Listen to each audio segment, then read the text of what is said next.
दिलावा तोरे साक्षी recording studio Sonamukhi बाजार। कहाँ से हुनर लईली रे दिलावा तोरे सपना कैसे देख लेली हमारा छोरे के सपना कैसे देख लेली हमारा छोरे के कहाँ से हुनर लईली रे दिलावा तोरे के कहाँ से हुनर लईली रे दिलावा तोरे के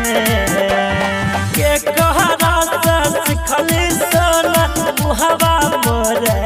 के कहाँ से हुनर लईली रे दिलावा तोरे के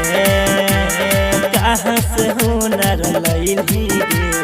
दिलावा तोरे के दिलावा तोरे के कहाँ से हुनर लईली रे कहाँ से हुनर लईली रे दिलावा तोरे के हम तो सोचे रहियो जान तू नादान चाहिए नामावे से पहले आना जान चाहिए दिलावा तोरे के हम तो सोचे रहियो जान तू नादान चाहिए नामावे से पहले आना जान चाहिए हेगे के करम हवा देखी आईली भोरे भोरे के कहाँ से हुनर लईली गे दिलावा तोरे के कहाँ से हुनर लईली गे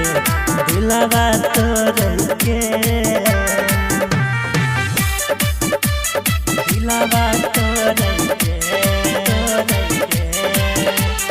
कहाँ से हुनर लईली गे कहाँ से हुनर लईली गे दिलावा तोरे के हम तो जहनो लग पलियो तोर मासूम रूप के दिल पर छुरी मारत रही एक छुप छुप के दिलावा तोरे के हम तो जहनो लग पलियो तोर मासूम रूप के दिल पर छुरी मारत रही एक छुप छुप के कितना दौलत मिलल गे सोना हमारा छोड़ के कहाँ से हुनर लईली गे दिलावा तोरे के कहाँ से हुनर लईली गे दिलावा तोरे के